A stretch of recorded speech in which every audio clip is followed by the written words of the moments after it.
Shalom, friends. My name is Eliad Yehuda Shankar-Levy.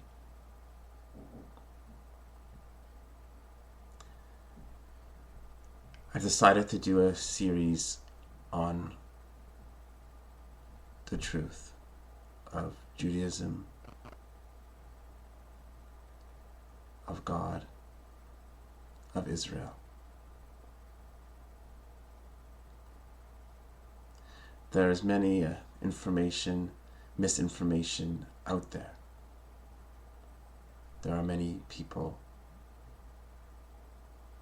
who have very mistaken ideas about what it is to be Jewish. There are many Christians as well as Jews who have made this issue of importance in their life.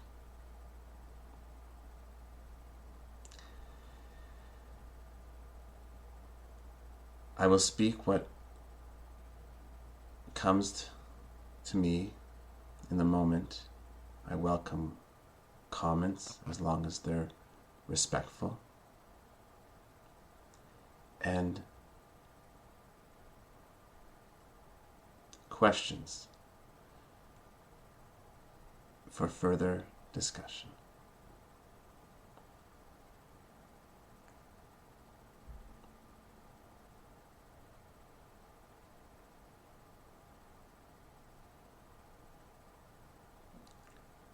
First to say,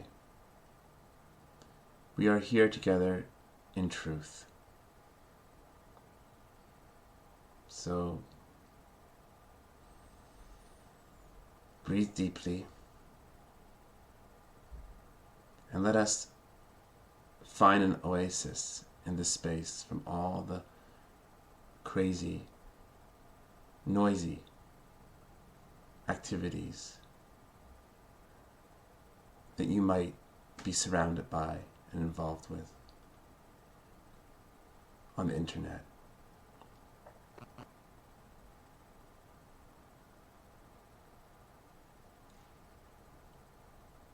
So we can create a space, allow a space for something different to occur. Because I am not here to speak solely to your mind, but rather and as well to your heart, to your soul.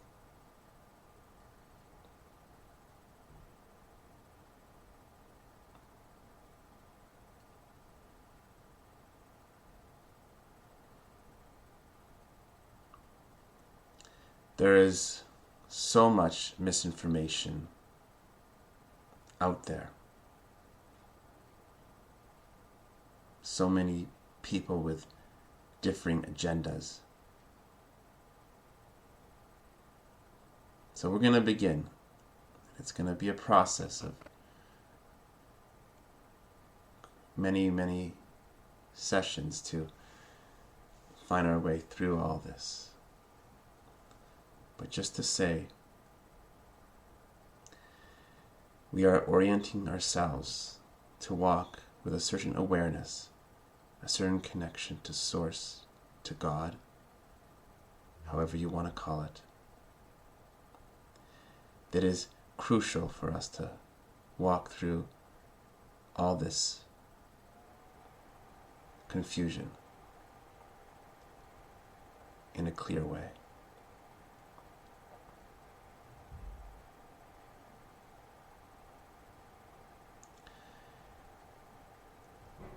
So, to start, there's certain things we need to know. One,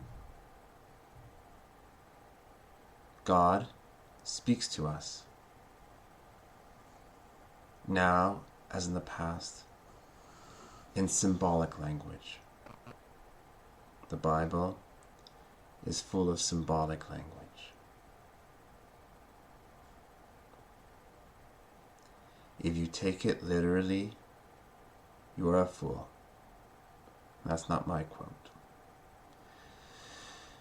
But it's true. So I encourage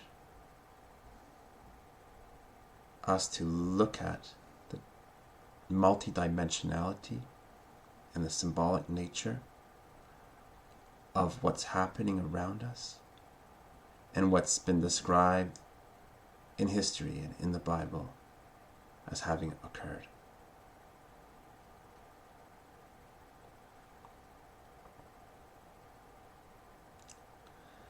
Another awareness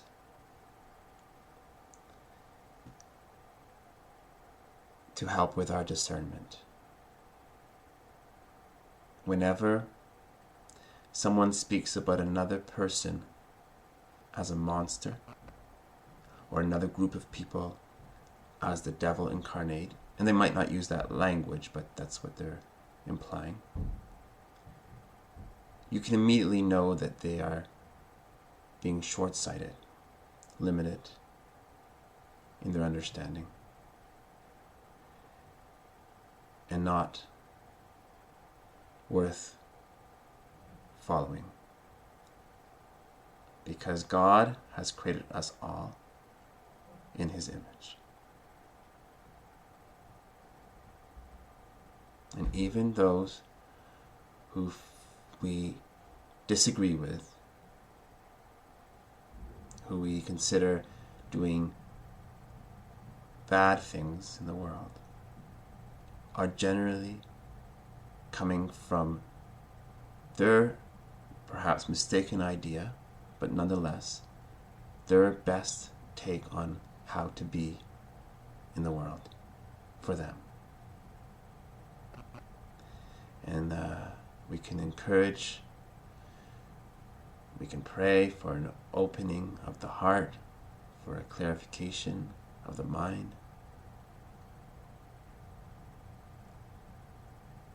But we cannot hate them without hurting ourselves.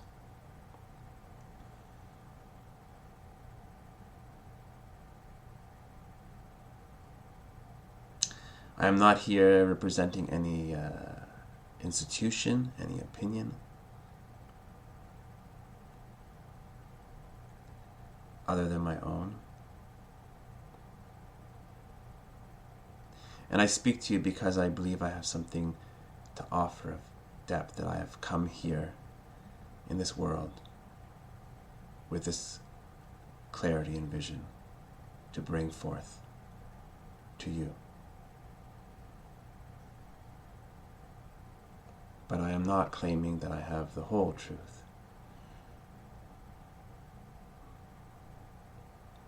I expect that my understanding and my ability to speak that will expand in time, and that your contribution, your questions, your insights, your concerns will add to that immensely.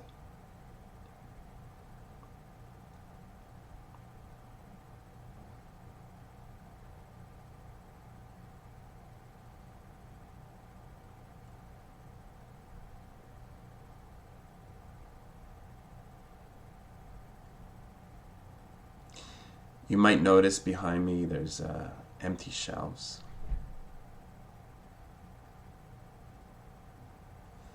Partly because I just moved here, but it's actually very fitting, because in order to really begin a sincere exploration, we need to empty our shelves of all the conceptions and preconceptions and misconceptions that we've been given, that we've collected.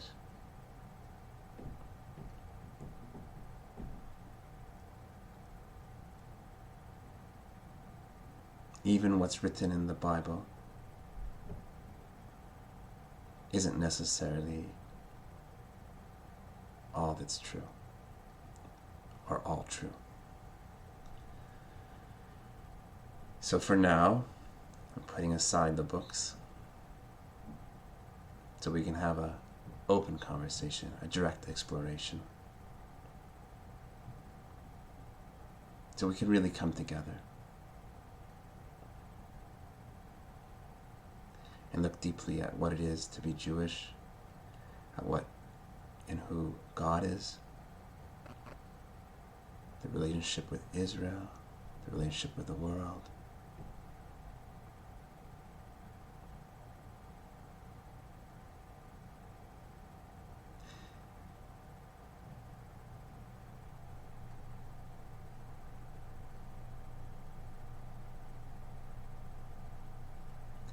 And for those who might ask, who am I to say whatever I'm saying? Who am I will be revealed through my words and how I am in the world. So it doesn't need any prior introduction. But I do want to say that I am here in my best moments as a witness and a representative of the living God.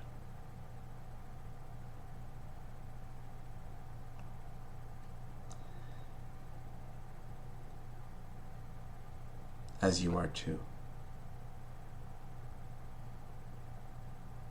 when you are being a good witness to the truth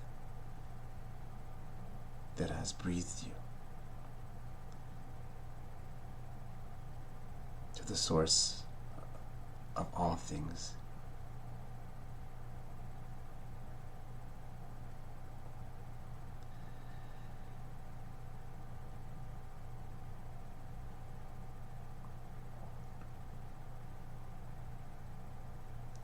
And a part of my perspective that I am offering here is that this living God, which is also the God of Abraham, Isaac, and Jacob,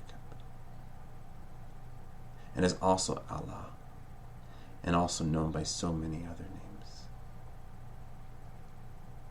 is speaking to us right now, through us, right now, is alive and well in this world, right now.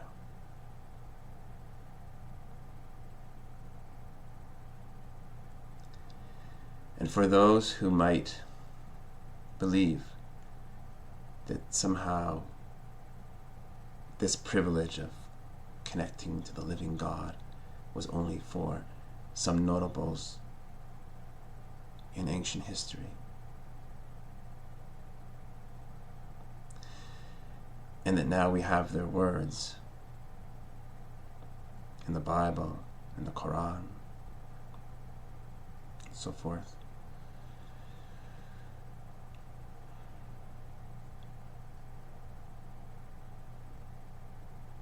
Are deeply limited and cut off to the extent that they do not recognize and allow for the fact that God is not dead. And this seems obvious, but I say it because sometimes we live as if somehow God is, or God just left us to our own demise. But no, God has been here always and is here always.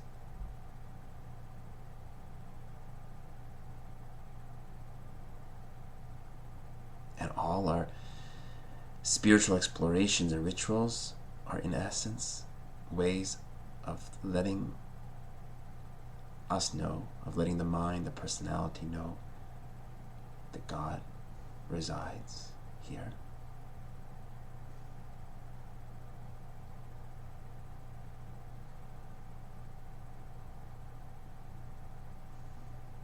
And although I have tremendous respect for those who are connected to the living voice of God, the prophets, the teachers, the wise men and women,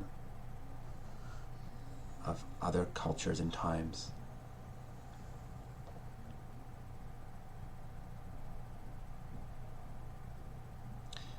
All that is nothing compared to the living God now, who speaks through us, in us, now.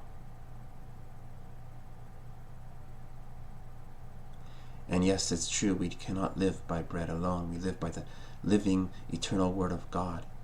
And if you only have a book, then you are very impoverished.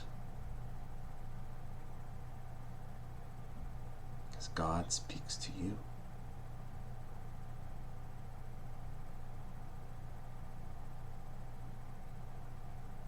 So we will go further into that, because ultimately the most important thing is for us to learn to be channels for that God moving through us, to guide us, to fill us with so much love and nurturing,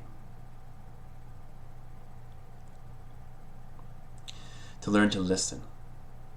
So we will put down all our differences, our arguments. And instead of saying my opinion over your opinion, we'll say, let us sit. Let us sit and listen to what God has to say. And so it shall be. I look forward to meeting you again in a following session. I welcome your comments, as long as they're coming from a good place, please. Thank you. May you be blessed.